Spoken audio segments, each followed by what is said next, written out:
प्राचीन समय की बात है। उज्जैन में राजा भोज राज्य करते थे। वह बड़े दानी और धर्मात्मा थे। उनके बारे में प्रसिद्ध था कि वह ऐसा न्याय करते हैं कि दूध और पानी अलग अलग हो जाए। नगरी में एक किसान का खेत था जिसमें उसने कई साग सब्जियां लगा रखी थी। एक बार की बात है कि खेत में बड़ी अच्छी फसल हुई।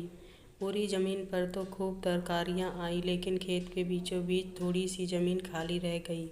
हालांकि किसान ने उस जमीन पर भी बीज डाले थे, लेकिन वहां कुछ नहीं उगा। किसान ने वहां खेत की रखवाली के लिए एक मचान बना लिया। जब भी किसान मचान पर चढ़ता, अपने आप चिल्लाने लगता, कोई है? राजा भोज को पकड़ लाओ और सजा दो। मेरा राज्य उससे ले लो। जाओ, जल्दी जाओ। सारी नगरी में यह बात आग की तरह फैल गई और राजा भोज के कानों में पहुंची। राजा ने कहा, मुझे उस खेत पर ले चलो। मैं सारी बातें अपनी आँखों से देखना और कानों से सुनना चाहता हूँ।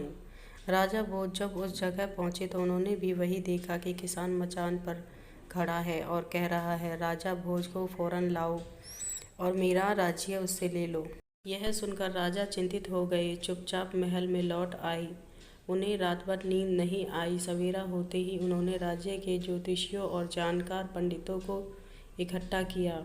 उन्होंने अपनी गोपनीय विद्या से पता लगाया कि उस मचान के नीचे कुछ छिपा है। राजा ने उसी समय आज्ञा दी कि उस जगह को खुदवाया जाए। खोदते खोदते जब काफ़ी मिट्टी निकल गई तो अचानक एक सिंहासन प्रकट हुआ।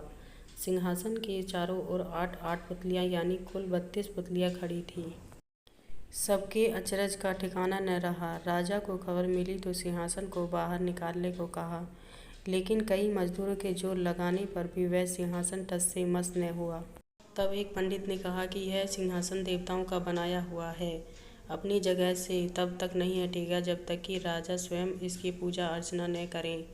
राजा ने ऐसा ही किया। पूजा अर्चना करते ही सिंहासन ऐसे ऊपर उठ आया मानो फूलों का हो। राजा बड़े खुश हुए। सिंहासन में कई तरह के रत्न जड़े थे जिनकी चमक अनूठी थी। सिंहासन के चारों ओर 32 पुतलियाँ बनी थीं। उनके हाथ में कमल का एक एक फूल था। राजा ने हुक्म दिया कि इस खजाने में रुपया लेकर सिंहासन दुरुस्त करवाए। सिंहासन सुंदर होने में 5 महीने लगे। अब सिंहासन दमक उठा था। जो भी देखता देखता ही रह जाता। पुतलियाँ ऐसी लगती मानो अभी बोल उठेंगी। राजा ने पंडित को बुलाया और कहा, आप लोग कोई अच्छा मुहूर्त निकालें। उस दिन मैं इस सिंहासन पर बैठूंगा। दिन तय किया गया। दूर दूर तक लोगों को निमंत्रण भेजे गए। तरह तरह के बाजे बजने लगे। महल में खुशियां मनाई जाने लगीं। पूजा के बाद जैसे ही राजा ने अपना दाहिना पैर बढ़ाकर सिंहासन पर रखना चाहा कि सारी पुतलियां खिलखिलाकर हंस पड़ी। लोगों को बड़ा अचंभा हुआ कि यह बेजान पुतलियां कैसे हंस पड़ी। राजा ने अपना पैर खींच लिया और पुतलियों से पूछा, ओ सुंदर पुतलियों, सच सच बताओ कि तुम क्यों हंसी? पहली पुतली का नाम था रत्नमंजरी। राजा की बात सुनकर वह बोली, राजन, आप बड़े तेजस्वी हैं, धनी हैं, बलवान हैं, लेकिन इन सब बातों का आपको घमंड भी है।